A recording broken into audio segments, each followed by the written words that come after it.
Kisah ini dimulai dengan beberapa orang yang terbangun dalam kondisi bingung dan sakit kepala di sebuah tempat asing. Tokoh utama kita terbangun karena suara bising yang luar biasa dan bertanya-tanya apa yang sedang terjadi. Saat membuka mata, ia mendapati dirinya berada di sebuah ruangan putih raksasa bersama banyak orang lainnya. Pemuda itu pun panik, sama sekali tidak memahami situasinya. Ia melihat sekeliling dan berpikir bahwa ia telah diculik atau mungkin hanya sedang bermimpi. Tiba-tiba, rasa sakit kepala yang hebat menyerangnya dengan kekuatan penuh, membuatnya meringis kesakitan. Kemudian, ia mengingat sesuatu yang penting, sebuah surat misterius yang ia terima. Cerita kemudian menunjukkan masa lalunya. Namanya adalah Xiaolin, seorang lulusan sekolah. Sebelum mendapatkan pekerjaan tetap, ia menyambung hidup dengan menjadi joki leveling akun di game online. Tampaknya ia sangat mahir dalam hal itu dan mencetak banyak kemenangan. Setelah menyelesaikan pekerjaannya, ia meregangkan tubuh dengan lelah di kamarnya yang berantakan. Setelah itu, ia bersantai sejenak sambil makan dan melihat-lihat ponselnya. Di perangkat tersebut, ia melihat foto keluarganya yang lama yang tampak tidak bahagia. Ayahnya dulu sering menyebutnya tidak berguna, jadi ia memutuskan untuk hidup sendiri demi membuktikan kemampuannya. Namun, hal aneh terjadi tepat setelah ia pindah selama 2 hari. Seorang kurir datang membawa surat misterius. Saat membuka paket tersebut, energi gelap dan aneh mulai keluar dari dalamnya. Energi itu menyelimuti tubuhnya dan membuatnya ketakutan. Surat itu ternyata adalah pemberitahuan penerimaan dari Dawn Academy, Akademi Fajar, dan ia akan segera diteleportasi. Setelah teleportasi, surat itu hancur, menyisakan sebuah objek gelap di lantai. Kembali ke masa kini, ia menyadari bahwa surat itulah yang memaksanya datang ke tempat ini. Saat itu, sebuah suara bertanya apakah ia akhirnya sudah bangun dari pingsannya. Seorang pria berpenampilan tangguh mengeluh bahwa Xiaolin telah pingsan selama lebih dari 3 jam. Orang-orang lain juga merasa putus asa dan mengancam akan melapor ke pihak berwenang. Tetapi pria misterius itu tidak tampak khawatir sedikitpun. Sebaliknya, ia justru menggenggam hulu pedangnya dengan tatapan dingin. Ia melepaskan aura ungu yang kuat yang menakuti semua orang di sana karena tekanan energinya. Semua orang mematung ketakutan. Sang instruktur kemudian berteriak agar semuanya diam. Ia mengeluh bahwa setiap kelompok pemula selalu saja ada orang bodoh yang membuat keributan. Pria itu tampak kesal dengan para pendatang baru yang berisik. Melihat ke arah protagonis kita, ia mengatakan akan berbicara singkat karena seseorang bangun terlambat. Ia memperkenalkan dirinya sebagai Kunuan, konselor untuk kelas 7 Dawn Academy. Pria itu mengatakan bahwa di sini mereka bisa mendapatkan kekuatan, kekayaan, otoritas, bahkan keabadian. Kunuan terdiam sejenak, mengamati reaksi para pemula. Kemudian ia menyuruh semua orang mengeluarkan ID mereka untuk penilaian potensi. Setiap orang melangkah ke sebuah mesin yang menganalisis statistik mereka seperti dalam sebuah game. Setelah beberapa saat, analisis orang pertama selesai. Hasilnya adalah 24 poin, dan instruktur menyebutnya sebagai pemula yang lemah. Orang berikutnya mendapatkan 32 poin dan merayakannya dengan gembira. Kunuan mengeluh bahwa para pemula ini rata-rata dan ia akan membicarakannya dengan kepala sekolah. Saat giliran protagonis kita, ia melangkah ke platform penilaian. Ia menyadari bahwa tesnya memakan waktu hampir 1 menit, sementara yang lain hanya butuh beberapa detik. Instruktur menatapnya dengan senyum, mengira sesuatu yang istimewa akan terjadi. Layar akhirnya menunjukkan bahwa tes selesai dan Xiaolin merasa lega. Namun sebelum ia pergi, Kunuan menghentikannya karena ingin melihat datanya dengan penuh antisipasi. Namun hasilnya sangat mengerikan. Kekuatan 2, ketangkasan 2, dan konstitusi 3. Instruktur terkejut melihat total atributnya hanya 9 poin. Ia menepuk wajahnya dan berkata belum pernah melihat statistik, sampah, seperti itu seumur hidupnya. Xiaolin berpikir jika ia memang sampah, ia seharusnya langsung dipulangkan saja. Kunuan menyesal telah berharap terlalu tinggi. Ia berbalik dan menyebut Xiaolin benar-benar tidak berguna, lalu meninggalkannya. Mendengar itu, Xiaolin teringat keluarganya dan bagaimana semua orang selalu memanggilnya sampah. Ia bertanya-tanya apakah ia tidak bisa lari dari kata itu, bahkan di tempat seperti ini. Instruktur mengatakan bahwa dengan statistik serendah itu, memberikan kartu ID adalah pemborosan, lalu melemparkan kartu itu dengan hina ke arah Xiaolin. Namun, Xiaolin berhasil menangkap kartu itu di udara dengan gerakan yang sangat cepat dan presisi. Dengan marah, ia berteriak bahwa angka tidak menentukan nilainya dan ia akan tetap mencoba. Kunuan mengejek dan berkata akan melihat kenyataan pahit menghantam wajah Xiaolin saat ujian nanti. Seorang gadis kemudian mendekat dan bertanya apa yang dimaksud dengan siswa berbakat. Kunuan menjelaskan bahwa mereka adalah orang-orang beruntung yang lahir dengan bakat dan kekuatan luar biasa. Sedangkan sisanya, ia menyuruh mereka fokus untuk lulus ujian masuk terlebih dahulu. Gadis lain bertanya apa harga dari semua kekuatan dan kekayaan itu. Ia tampak serius ingin memastikan apa yang harus mereka korbankan. Instruktur mengenalinya sebagai orang dengan atribut tertinggi di kelompok tersebut dan menjelaskan cara kerjanya. Xiaolin mengamati gadis itu dan berpikir dia pasti sangat menjanjikan sehingga instruktur bersikap sopan padanya. Selanjutnya, Kunuan menyarankan agar mereka melihat statistik masing-masing dengan memikirkan kalimat konfirmasi atribut. Saat melihat statistiknya, Xiaolin panik karena ada peringatan tentang pengurangan umur, masa hidup. Siswa lain juga panik saat melihat sisa umur mereka tinggal sedikit. Tiba-tiba, Xiaolin mendengar suara aneh dari sistem. Sebuah pesan mengatakan bahwa fluktuasi abnormal terdeteksi dan bakat tersembunyi telah dilepaskan. Ia bingung bagaimana, sampah, sepertinya bisa memiliki bakat tersembunyi. Ternyata tidak ada orang lain yang mendengar pesan tersebut. Layar menunjukkan bahwa nama dan tingkatan bakatnya tidak cocok dengan database manapun. Bakat tersebut meningkatkan kemampuan belajarnya sebesar 100% dan memungkinkannya menyalin, copy, kemampuan peringkat F. Ia diminta memberi nama pada bakatnya tersebut. Xiaolin memutuskan untuk menamainya Top Student, siswa berprestasi. Mengejutkannya, evaluasi akhir dari bakat tersembunyi tersebut adalah peringkat SS. Xiaolin menyadari sesuatu yang penting, bahkan penilaian instruktur tadi tidak bisa mendeteksi bakat spesialnya ini. Senyum muncul di wajahnya. Ia yakin kemampuan peringkat SS ini akan menjadi kartu as untuk bertahan hidup. Sementara itu, siswa lain putus asa karena hanya memiliki sisa umur 9 tahun. Kehilangan kesabaran, instruktur memukul kepala bocah itu dan menyuruhnya menggunakan otaknya. Kunuan mengonfirmasi bahwa kekalahan akan memotong umur mereka, dan jika habis, mereka akan benar-benar mati. Ia menjelaskan bahwa umur adalah sumber daya yang bisa didapatkan dengan menyelesaikan misi. Instruktur menegaskan bahwa akademi memberikan kesempatan bagi semua orang untuk mengubah nasib. Dengan kredit yang cukup, bahkan keabadian bisa dicapai. Gadis berkacamata kemudian bertanya apakah aturan masa hidup ini hanya berlaku di akademi saja. Kun Chuan menjawab bahwa hukum berlaku di seluruh bumi selama mereka berstatus pelajar. Tanpa banyak bicara lagi, instruktur mengumumkan bahwa tes masuk akan segera dimulai. Ia melemparkan sesuatu ke udara dan berteriak agar semua orang tetap diam di tempat tanpa bergerak sedikitpun. Sebuah pesan sistem muncul menginformasikan bahwa teleportasi akan segera dimulai. Hitung mundur pun berjalan, membuat para siswa tegang menunggu dimulainya tes. Protagonis kita bersiap menghadapi apapun yang akan terjadi. Saat hitungan mencapai angka 1, mereka semua diselimuti cahaya dan dibawa ke tempat lain yang tidak dikenal. Sendirian di dalam ruangan, sang instruktur mengeluh karena merasa tidak mendapatkan siswa berbakat kali ini. Ia meratapi nasib buruknya karena terjebak dengan sekelompok pemula yang lemah. Namun tiba-tiba, pria itu mulai tertawa dengan nada yang sangat aneh dan sarkastik. Pada saat itu, seorang konselor lain muncul dan memanggilnya untuk membicarakan para mahasiswa baru. Pendatang baru itu membual, mengatakan bahwa kelasnya menerima 2 siswa berbakat. Ia kemudian menggoda Kun Chuan tentang seorang jenius dengan bakat peringkat SS yang langka. Karena kesal, Kun Chuan berkata bahwa bakat peringkat SS bahkan tidak ada di dalam database. Sementara itu, para siswa tiba di sarang goblin yang berbau busuk. Pahlawan kita juga mencium bau menyengat tersebut dan menutup hidungnya agar tidak mual. Segera setelah itu, layar sistem muncul di depan pemuda itu, mengejutkan semua orang. Layar itu menampilkan misi untuk melarikan diri dalam waktu 1 jam dan 2 misi opsional. Bersamaan dengan itu, sebuah paket pemula berisi senjata acak diberikan kepada mereka masing-masing. Sebuah pemberitahuan ramah menginformasikan bahwa tidak akan ada penalti jika mereka kalah selama tes. Membaca hal tersebut, siswa lainnya merayakannya dengan perasaan lega yang luar biasa. Tanpa membuang waktu, sang protagonis berinteraksi dengan layar untuk membuka paket pemulanya. Ia menerima tongkat sihir pemula, beginner staff, dengan kemampuan serangan sihir dasar. Setelah menerima tongkat itu, ia membuka penguasaan senjata, mastery, dan menyadari bahwa semuanya bekerja persis seperti sebuah permainan. Dengan tatapan percaya diri, ia mulai memikirkan strategi untuk menggunakan sistem ini. Pemuda itu memutuskan untuk menguji kemampuan barunya dan memfokuskan energi di ujung tongkatnya. Ia menghantam tanah dengan keras, melepaskan kekuatan sihir dalam jumlah besar sekaligus. Akibatnya, sebuah kawah besar terbentuk di tanah, menunjukkan kekuatan barunya. Pemuda itu tersenyum melihat ia mendapatkan kekuatan tersebut. Ia teringat akan bakat SS miliknya yang memungkinkan dia meningkatkan level keahlian 2 kali lebih cepat. Namun, tiba-tiba ia merasakan sakit yang tajam, membuatnya meringis menahan sakit. Sang protagonis merasa frustrasi saat menyadari bahwa mana miliknya yang rendah mencegahnya menggunakan mantra secara berturut-turut. Siswa lain merayakan kenaikan level pedangnya, dan Xiaolin berpikir untuk melakukan farming level di sana. Namun, seorang teman sekelas memperingatkan bahwa waktu dibatasi justru untuk mencegah mereka melakukan hal tersebut.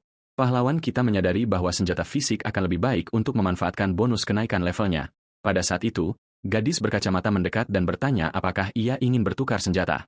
Gadis itu menjelaskan bahwa mantra menggunakan mana yang kemungkinan besar terkait dengan atribut inteligensi. Xiaolin kemudian berkata bahwa pedang itu lebih cocok untuk si gadis, sementara tongkat sihir tidak terasa pas untuknya. Pemuda itu memperkenalkan dirinya sebagai Xiaolin dan mengonfirmasi bahwa nama gadis itu adalah Guxiu. Gadis itu kemudian bertanya langsung apakah ia setuju untuk bertukar senjata. Dengan senyuman, Xiaolin menyerahkan tongkatnya dan memperingatkan bahwa ia akan membutuhkan akurasi yang baik. Setelah mendapatkan senjata baru, pemuda itu merasa lebih baik dan membuka penguasaan belati, Dagger Mastery. Ia berpikir bahwa untuk lulus tes, hal yang ideal adalah mencari rekan tim. Dengan senyuman, ia mengajak Gu Xiu untuk membentuk tim, namun seorang pria berbadan kuat muncul dan ingin berpasangan dengan gadis itu daripada dengan Xiaolin. Pria itu membual tentang statistiknya yang semuanya di atas 10 poin. Ia menyebut protagonis kita tidak berguna dan menjamin bahwa dirinya lah pilihan yang lebih baik. Namun, gadis itu mengabaikannya dan tetap diam tanpa mengucapkan sepatah kata pun. Akibat penolakan ini, siswa-siswa lain mulai menertawakan si pria kasar tersebut. Ia menjadi sangat marah karena ditolak dan dipermalukan di depan umum. Si perundung itu mengalihkan kemarahannya kepada Xiaolin dan menatapnya dengan mengancam. Tanpa peringatan, ia mencengkeram kerah baju Xiaolin dan mengangkatnya dengan kuat. Ia memanggil Xiaolin, sampah, dan berkata bahwa ia tidak tahan melihat seseorang dengan statistik serendah itu. Pahlawan kita menjawab bahwa sebaiknya mereka menghemat tenaga untuk menyelesaikan misi. Karena kesal, pria itu berkata akan menunjukkan apa itu keahlian yang sebenarnya kepada Xiaolin. Namun, Xiaolin hanya memberikan senyum sarkastik. Tidak terganggu oleh ancaman tersebut, ia memperingatkan bahwa si pria kasar tidak akan sempat melakukan itu sekarang. Tiba-tiba, seekor goblin muncul dari belakang pria itu, siap menerkam. Monster itu menyerang secara mendadak dan mencakar wajah si pria kasar dengan cakarnya. Pria itu berteriak kesakitan dan terkejut karena diserang secara tiba-tiba. Tanpa membuang waktu, goblin itu melompat lagi untuk memberikan serangan mematikan, tetapi pria itu bereaksi tepat waktu dan berhasil menebas makhluk itu dengan pedangnya. Setelah pertempuran, ia menarik napas dalam-dalam dan mengeluh hampir saja dihabisi oleh monster. Dengan marah, pria itu menuduh pahlawan kita sengaja membiarkannya diserang. Namun tiba-tiba, ia menyadari adanya beberapa mata yang bersinar di kegelapan semak-semak. Seketika, sekawanan goblin yang marah muncul dari hutan dan mengepung semua orang di sana. Ketakutan, siswa-siswa lain panik sepenuhnya dan mulai berteriak histeris. Kegelapan dipenuhi dengan jeritan saat monster-monster itu menyerang para siswa tanpa henti. Salah satu siswi mencoba melawan tetapi akhirnya dikepung dengan mudah. Situasi menjadi kacau dengan beberapa siswa terluka akibat serangan goblin. Salah satu monster berhasil menyerang seorang siswa dengan cakarnya yang tajam. Pahlawan kita menangkis sebuah serangan dan menyadari bahwa rasa sakit dari hantaman itu benar-benar nyata. Ia mencium bau busuk dari monster-monster itu saat seorang teman sekelasnya diserang. Rasa sakit dari luka-lukanya sangat hebat, dan Gu Xiu bersiap menggunakan sihirnya. Saat Xiaolin tercakar, ia merasakan sentuhan cakar tersebut dan memastikan bahwa ini bukanlah mimpi. Melihat kekacauan itu, ia menyadari betapa naifnya ia mengira ini akan seperti permainan belaka. Seorang siswa berteriak setelah melihat monster tidak menyerang mereka yang berada di dalam gua, tetapi protagonis kita menghentikan salah satu temannya yang berlari putus asa menuju tempat aman tersebut. Ia menjelaskan bahwa gua itu memang tempat yang aman untuk bersembunyi untuk saat ini. Namun, sebuah layar menunjukkan bahwa perlindungan gua tersebut akan berakhir hanya dalam waktu 30 menit. Sambil menggenggam belatinya, ia berpikir bahwa ia harus tenang dan menganalisis situasi. Pemuda itu menjadi bertekad dan memutuskan tidak bisa hanya berdiri dia menunggu dieliminasi. Jadi, ia mulai berlatih dengan belatinya, menyerang dinding gua tanpa henti. Setiap serangan memberinya 2 poin pengalaman untuk penguasaan senjatanya. Ia berpikir bahwa dengan statistiknya yang rendah, ia harus berlatih sebanyak mungkin sebelum masa perlindungan habis. Saat waktu tersisa 2 menit sebelum perlindungan berakhir, kepanikan melanda para siswa. Salah satu dari mereka mengeluh bahwa misi ini mustahil karena monster-monster itu terlalu cepat.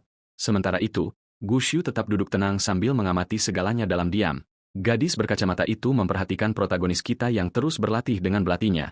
Xiaolin sudah berkeringat dan terengah-engah karena latihan kerasnya, tetapi ia tidak berhenti memacu dirinya.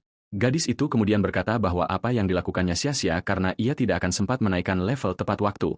Xiaolin terkesan dengan kecerdasan gadis itu dan betapa cepatnya ia melakukan perhitungan. Gu Xiu mengonfirmasi bahwa menurut perhitungannya, butuh waktu 1 jam untuk mencapai level 2. Namun dengan senyum penuh arti, Xiaolin mengungkapkan bahwa berkat bonus siswa terbaiknya, keadaannya berbeda. Kemudian ia menunjukkan bahwa ia sudah hampir mencapai level 2 dalam penguasaan belati. Ia berterima kasih atas peringatan tersebut dan bertanya apakah gadis itu menemukan sesuatu saat mengamati monster-monster tadi. Gadis itu terkejut karena Xiaolin menyadari bahwa dirinya sedang menganalisis makhluk-makhluk tersebut. Sang pahlawan melontarkan lelucon tentang game, tetapi gadis itu menjawab bahwa dia tidak bermain video game.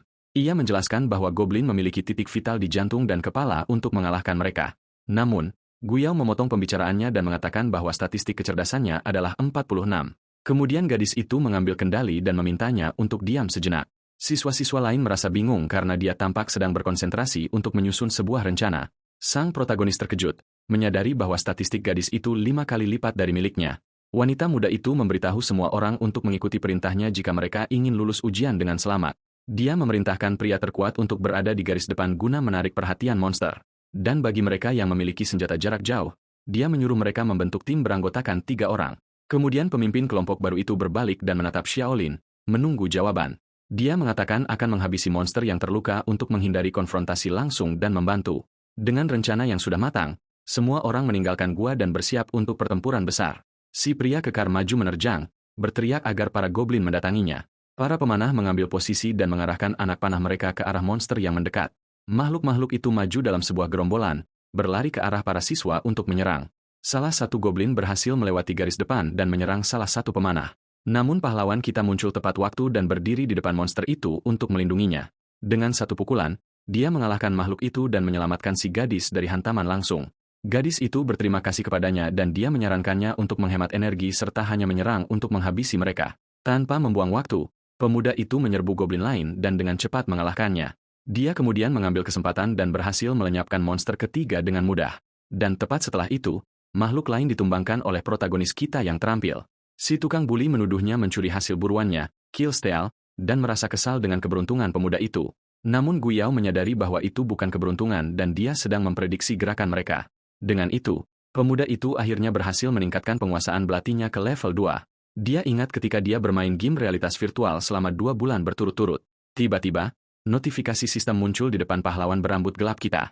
Dia adalah pemula pertama yang menaikkan level keterampilan ke level 2 dan mendapatkan kemampuan gratis. Dengan ini, pemuda itu membuka kunci serangan berat, Heavy Strike, yang membutuhkan 11 kekuatan untuk digunakan.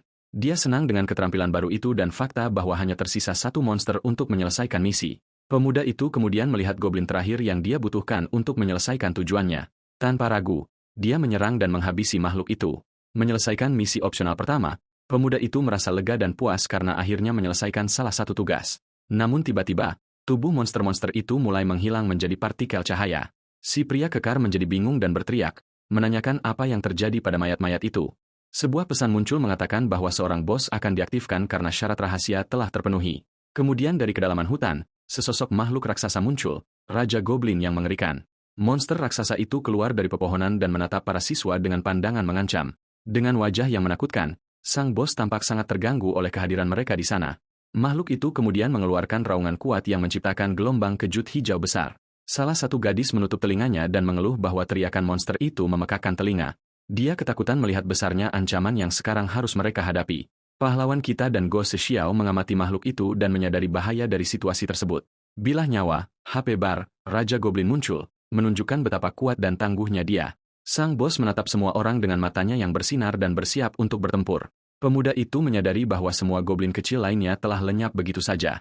Para siswa panik ketika melihat monster itu memiliki nyawa lebih banyak daripada mereka dan menyerah. Salah satu siswa mencoba lari dan sang protagonis meneriakinya agar tidak lari sendirian. Pemuda itu ingat karakteristik penting dari para goblin di tempat itu. Dia berpikir bahwa jarak pandang makhluk itu sangat kecil dan terbatas. Namun, indera penciuman dan pendengaran mereka sangat tajam dan sensitif. Telinga Raja Goblin berkedut, menunjukkan bahwa ia mendengar suara para siswa.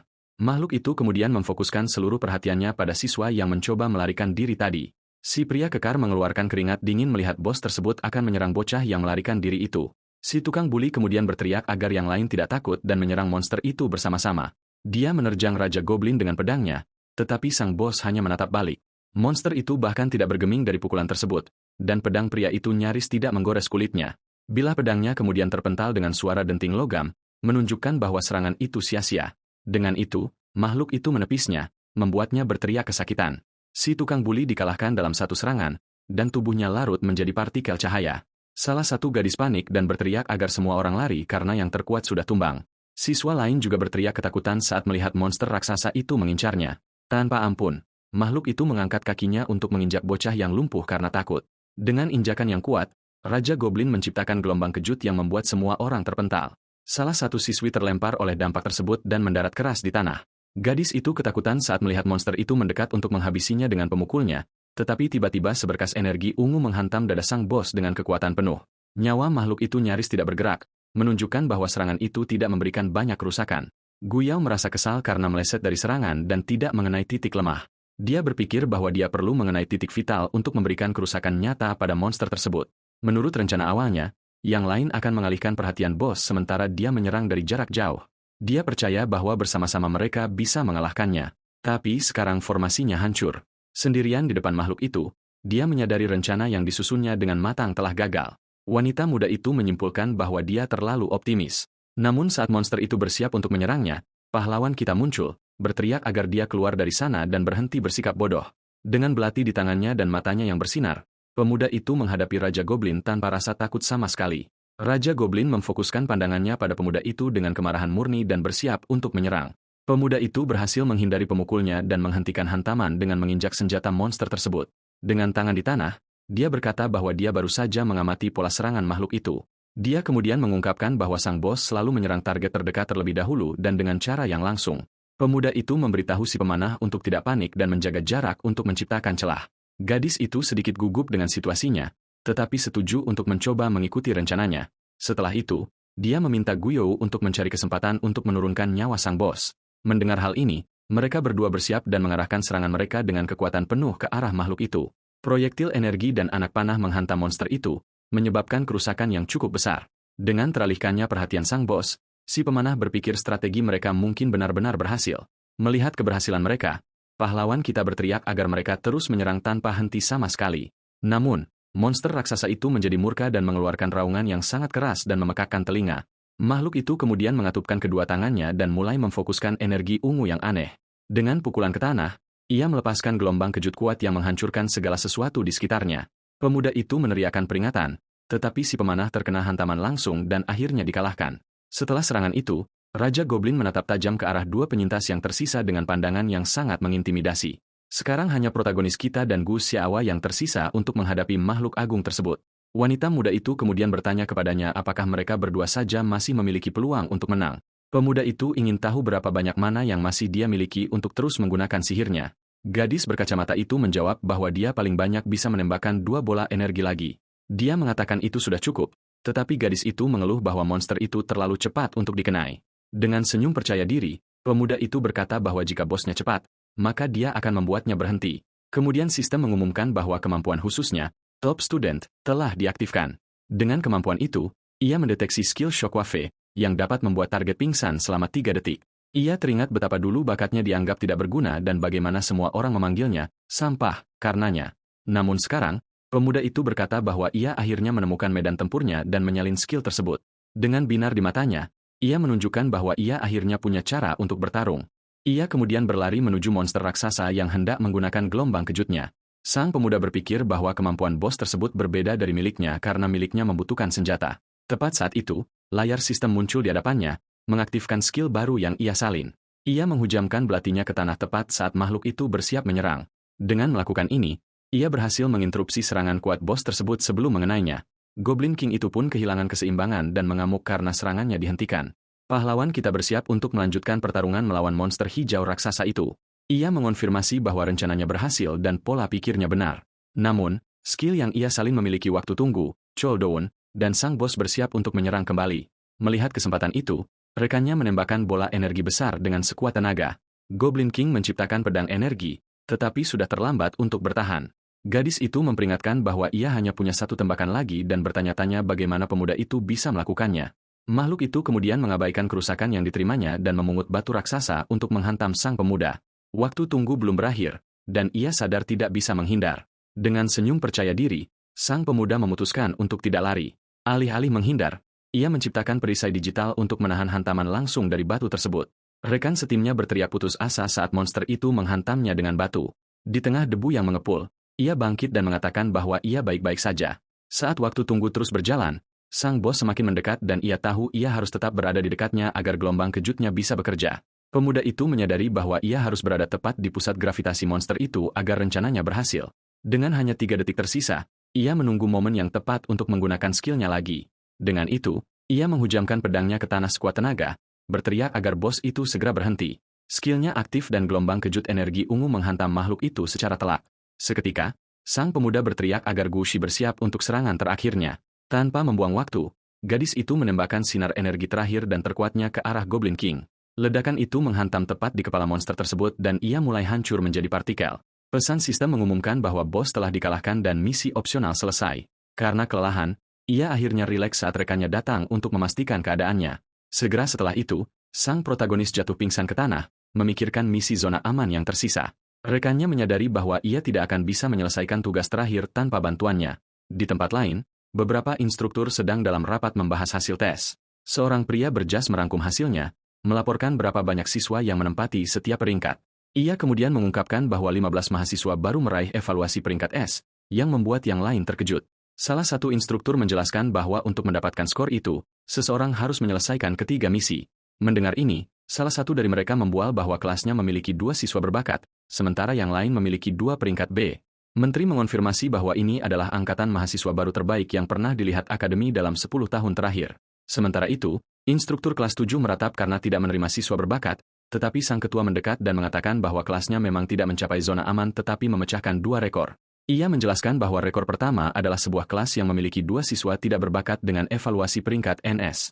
Menteri melanjutkan bahwa rekor kedua adalah memecahkan statistik kecerdasan, intelligence, tertinggi untuk mahasiswa baru, dan pada saat yang sama, satu orang dari kelasnya juga memecahkan rekor statistik terendah dalam sejarah. Ia mengungkapkan bahwa 2 rekor yang bertolak belakang ini berasal dari siswa yang sama, dan hal ini telah menarik perhatian direktur. Sementara itu, kembali ke para siswa, tes berakhir dan semua orang diteleportasi kembali ke ruangan. Sebuah layar menunjukkan bahwa ia menyelesaikan ketiga misi dan menerima evaluasi peringkat S dengan banyak poin. Melihat rekannya, ia bertanya-tanya apakah gadis itu yang membawanya ke zona aman. Tepat saat itu, pemanah yang ia selamatkan sebelumnya mendekati pemuda itu. Gadis itu berterima kasih kepada mereka berdua atas bantuannya, karena ia tidak akan mendapatkan peringkat A tanpa mereka. Ia kemudian menyatakan penyesalan karena telah dikalahkan dan bertanya apakah mereka berhasil mengalahkan Goblin King. Dengan senyuman, sang pemuda mengonfirmasi kemenangan mereka dan gadis itu merayakannya dengan gembira. Namun, pria kasar yang tereliminasi pertama kali muncul dengan wajah tidak senang. Pria itu berkata, "Pahlawan kita hanya beruntung karena dia pasti sudah kalah jika tidak bersama Gu Xiaoyu." Pada saat itu, gadis berkacamata mendekati keduanya, memanggil nama protagonis. Ia kemudian menghadapnya dengan ekspresi serius seolah ingin mengatakan sesuatu. Tak lama kemudian, mereka berdua menjauh dari kelompok untuk berbicara secara pribadi. Pemuda itu berterima kasih padanya atas misi tersebut, tetapi gadis itu mengatakan itu untuk keuntungan bersama. Gadis itu mengakui bahwa tanpa pemuda itu yang menginterupsi bos, ia tidak akan bisa mendaratkan pukulan terakhir. Mendengar ini, sang pemuda berpikir bahwa rekannya sangat cerdas dan penuh perhitungan dalam tindakannya. Gadis itu kemudian berkata bahwa ia akan menjaga rahasianya karena ia tahu pemuda itu seharusnya tidak bisa melakukan hal tersebut. Dengan senyum di wajahnya, sang protagonis berterima kasih atas kebijaksanaan dan pengertiannya. Selanjutnya, gadis itu mengatakan bahwa ia menemukan fungsi komunikasi pada lencana mereka sehingga mereka bisa saling menambahkan. Ia kemudian mengajarinya cara menggunakan sistem tersebut, menyuruhnya mengucapkan nama Smart Brain. Dengan itu, mereka berdua mengaktifkan panel ID mereka agar bisa terhubung satu sama lain. Layar menunjukkan statistiknya dan gadis itu meminta nomor siswanya untuk menambahkannya. Tak lama kemudian, notifikasi permintaan pertemanan dari Gu Xiaoyu muncul di layar digitalnya. Pemuda itu menerima permintaan tersebut dan sistem mengonfirmasi bahwa itu berhasil. Sementara itu, instruktur berteriak agar semua orang yang mendapat evaluasi peringkat F pergi ke pintu masuk. Ia memberitahu sisa kelompok untuk menggunakan peta mereka dan menuju ke halaman tengah akademi. Pria itu menyadari protagonis dan rekannya masih berdiri di sana tanpa bergerak, jadi ia memanggil Gu Xiaoyu untuk mengobrol sebentar, dan gadis itu setuju untuk pergi sendiri. Pemuda itu membuka peta di perangkatnya untuk mencari jalan ke halaman. Ia bertanya-tanya apakah instruktur memanggilnya karena peringkat S-nya atau karena ia menyadari sesuatu yang lain. Setibanya di lokasi, ia melihat banyak siswa lain sudah berkumpul di lapangan besar. Sang pemuda berpikir bahwa hilangnya begitu banyak orang pasti telah menyebabkan kegemparan besar. Rekannya kembali dan bertanya apakah ia baik-baik saja, dan pemuda itu menjawab bahwa instruktur tidak mengatakan sesuatu yang penting. Tiba-tiba, seseorang mulai berteriak dari tengah kerumunan, menyuruh semua orang untuk memberi jalan. Suara lain memerintahkan mereka untuk tetap dalam formasi kelas dan tidak berkerumun. Seorang anak laki-laki berambut biru muncul di sebuah panggung, memandang ke arah mahasiswa baru yang berkumpul. Sambil tersenyum, ia memperkenalkan diri sebagai Presiden Dewan Siswa Akademi. Ia mengumumkan bahwa direktur terlambat datang dan dialah yang akan menyambut semua orang untuk saat ini. Tiba-tiba, raungan dahsyat bergema di seluruh lapangan, mengejutkan pahlawan kita. Semua siswa sangat terkejut dan bingung, tidak mengerti apa yang sedang terjadi. Menatap ke langit, mereka melihat seekor naga ungu raksasa yang menakutkan terbang di atas kepala mereka. Sang pemuda dalam keadaan syok.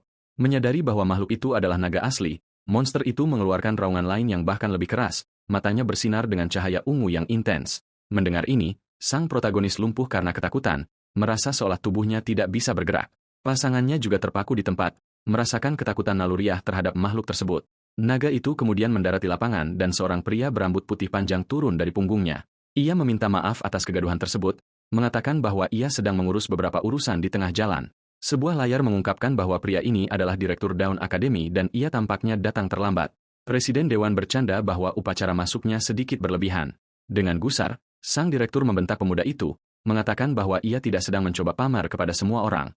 Ia menjelaskan bahwa ia sedang terburu-buru dan harus menggunakan naga untuk melakukan perjalanan lebih cepat. Pahlawan kita menyadari bahwa ini adalah sang direktur, satu-satunya orang yang bisa melihat bakat terpendamnya. Pria berambut putih itu mengatakan ia telah melihat hasil tes dan para mahasiswa baru sangat berbakat. Segera setelah itu, mata sang direktur tampak tertuju pada seseorang di tengah kerumunan. Sang protagonis merasakan tatapan tajam direktur langsung ke arahnya, membuatnya tegang. Dengan tongkatnya, sang direktur merapalkan mantra amplifikasi agar semua orang bisa mendengarnya. Ia mengatakan bahwa ia tahu banyak yang diundang dengan cara yang aneh dan pasti merasa tidak senang. Ia menunjuk ke arah Menteri Penerimaan dan memberitahu mereka untuk menyampaikan keluhan ke departemen tersebut. Presiden Dewan mengeluh bahwa ia akan membuat peraturan agar penerimaan mahasiswa dilakukan pada siang hari. Namun, sang direktur menjadi serius dan mengatakan ia akan menjawab dua pertanyaan terbesar yang dimiliki para mahasiswa baru. Dengan aura ungu yang kuat, ia mengungkapkan bahwa semua orang di sana adalah penjajah dari dunia lama. Ia menjelaskan bahwa tempat ini adalah planet Norma, yang juga dikenal sebagai dunia baru. Oleh karena itu, tujuan Dawn Academy adalah untuk melatih para pionir untuk menaklukkan wilayah baru tersebut. Pria berambut putih itu berteriak bahwa kehidupan normal mereka berakhir pada saat itu juga. Mulai hari itu, mereka bisa menjadi jenderal yang memimpin legiun dan memperluas wilayah, atau mungkin penyihir hebat yang menjelajahi kebenaran dan mengendalikan hukum alam, dan jika beruntung, beberapa bahkan bisa menjadi pemimpin yang membuat aturan di tanah baru tersebut. Kekuatan, pengetahuan, kekuasaan, dan keabadian adalah beberapa harta karun yang bisa mereka dapatkan. Kemudian sang direktur mengumumkan bahwa ia akan menerapkan aturan baru untuk semua mahasiswa baru. Ia mengatakan bahwa 3 mahasiswa baru teratas dalam ujian akan dapat memasuki dunia baru lebih awal dengan tatapan yang mengancam. Direktur memelototi Presiden Dewan untuk membungkamnya. Pemuda berambut biru itu menjadi takut dan meminta maaf, mengatakan bahwa ia bicara sembarangan. Pria yang lebih tua itu kemudian mengakhiri pertemuan, membubarkan semua mahasiswa dari halaman. Pahlawan kita memikirkan reaksi Presiden dan memutuskan untuk menggunakan sumber daya akademi agar menjadi lebih kuat. Tiba-tiba, sebuah suara memanggil namanya, Shaolin, memintanya untuk menunggu sebentar. Ternyata itu adalah instruktur Qin, dan pemuda itu berbalik untuk bertanya apa yang ia inginkan. Instruktur menjelaskan bahwa siswa dengan skor terbaik seharusnya menjadi ketua kelas, tetapi Gu Xiaoyu melepaskan posisi tersebut. Dengan itu, ia menunjuk ke arah pemuda itu dan mengatakan bahwa secara otomatis, posisi ketua kelas sekarang menjadi miliknya. Instruktur menasihati bahwa posisi itu akan dipilih ulang dalam 3 bulan dan sebuah layar menamainya sebagai ketua kelas sementara. Saat ia berjalan pergi, pria itu mengatakan bahwa Smart Brain akan mengirimkan panduan berisi manfaat tambahannya. Sendirian, pemuda itu bertanya-tanya hak istimewa apa yang dimaksud oleh instruktur. Beberapa saat kemudian, ia akhirnya sampai di gedung asrama untuk mencari kamarnya. Di meja depan, seorang wanita muda menjelaskan bahwa pintu terkunci pada jam 7 malam dan pulang terlambat akan dikenakan biaya kredit. Tiba-tiba, resepsionis itu menyadari sesuatu dan memasang wajah penasaran. Ia menjadi bersemangat melihat bahwa pemuda itu adalah ketua kelas. Tetapi pemuda itu mengatakan ia dipaksa mengambil posisi tersebut.